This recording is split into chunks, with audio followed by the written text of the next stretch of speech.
Remember when America's most eligible bachelor, John F. Kennedy Jr., wed the effortlessly cool Carolyn Bessette and became one of the most prolific couples of the 90s? I do.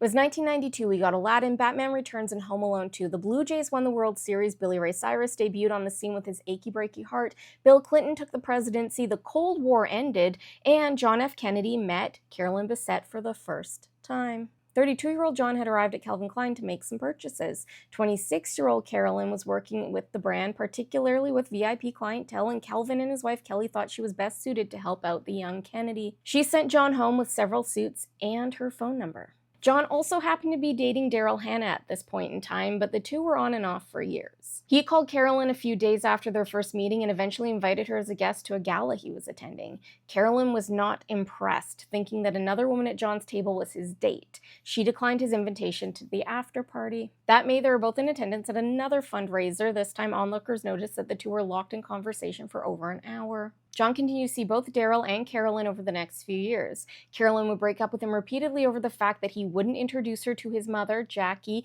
despite the fact that he had met her mother, Anne. Meanwhile, Jackie disapproved of Daryl, a fact that seemed to attach John to the actress even more. In August of 1994, Daryl and John were officially donezo after she got mad at him for not picking out a nicer urn for her dog who had just died. John was already over the relationship, but given that he had just lost his own mother, this pushed him over the edge. He started officially dating Carolyn that year, and on July 4th, 1995, asked for her hand in marriage. She told him she'd think about it. After making him sweat for 3 weeks, she agreed. It just made John want to marry her that much more. They were wed in a private ceremony on Georgia's Cumberland Island on September 21st, 1996.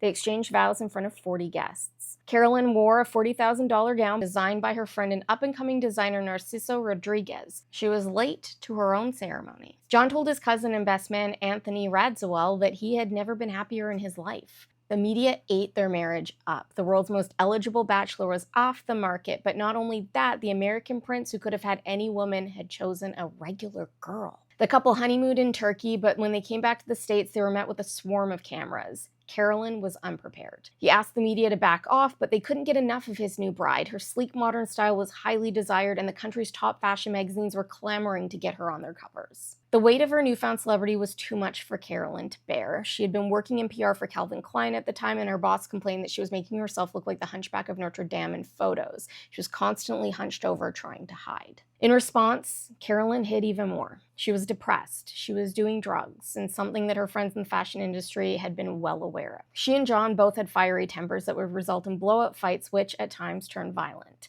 sometimes even sending John to the hospital for injuries that friends knew were inflicted during their infamous fights. There were many points of contention. John wanted kids, but Carolyn wasn't ready. She didn't want to bring her child into a fishbowl of life. There was also affairs. Carolyn believed that John was seeing Daryl behind her back. Meanwhile, he feared she was sleeping with her ex-boyfriend, a Calvin Klein model named Michael Bergen. The two had continued their affair after Carolyn and John had moved in together, but Michael had drawn the line after the wedding. Even though her affair had stopped, Carolyn had lied to John that they were still sleeping together in order to hurt him, knowing how much John needed her. He wanted to repair the relationship. He asked Carolyn to see a psychiatrist. He made sure she took her antidepressants. They took romantic vacations together.